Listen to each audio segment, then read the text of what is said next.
Hey guys, Sam here with Social Studies Honor Society of Wooten HS. I'm here reciting some key vocab terms for the AP NSL exam. This is going to be Unit 3, Part 1.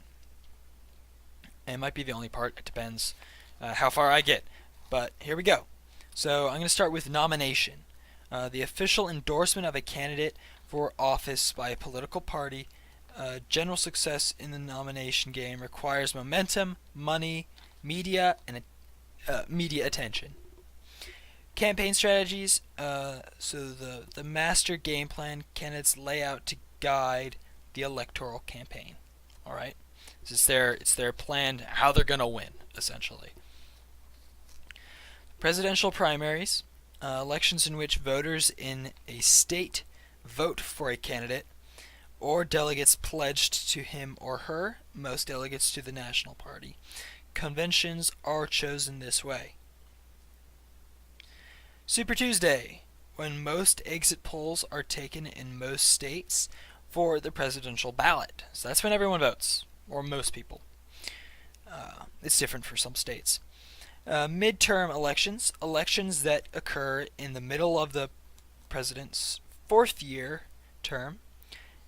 In the middle of the president's four-year term, for Congress, typically the president's party loses support. Incumbency advantage. So this is like the scare-off effect. They've got staff. They have a known name. Everyone knows their name.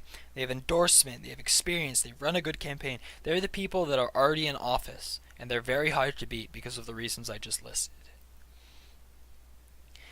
We have the Bipartisan Campaign Finance Reform Act, or BICRA, which just ends stopped money. It changed how all the financing worked. So then we have soft money. So political contributions are earmarked for party building expenses at the grassroots level for generic party advertising, unlimited contribution before BICRA. So BICRA limited soft money. That's one of the things it did, because it was just unlimited. And then we have hard money, so political contributions given to a party, candidate, or interest group that are limited in amount and fully disclosed. And here are three important court cases you should know. So we have Buckley versus Vallejo. So First Amendment protects campaign spending. Legislatures can limit contributions, but not how much one spends of his own money on campaigns. We have Baker versus Carr. One man, one vote. Ordered state legislature districts to be as near equal as possible in population. Population in all state districts must be the same. Then we have, thirdly, Shaw versus Renault. So that's no racial gerrymandering.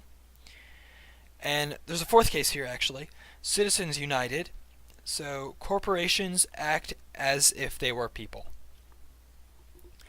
So then we're moving on to the next term now, issue ads, which is promoting a particular issue or position by interest groups or individuals, but not candidates.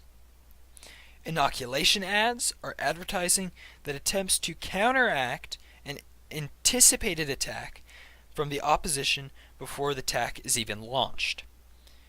And then the term coattails, people who ride off the president or other high-ranking government official to gain office or gain support.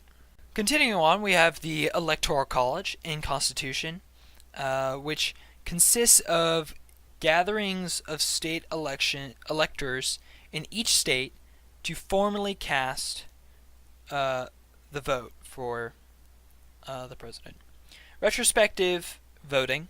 Voters think of what the candidate has done for them in the past, and then prospective voting is voting for someone by looking at what they promise to do in the future. Mandate, a requirement imposed by the federal government as a condition for the receipt of federal funds. Initiative allows voters to petition to propose legislation and then submit it for a vote by qualified voters.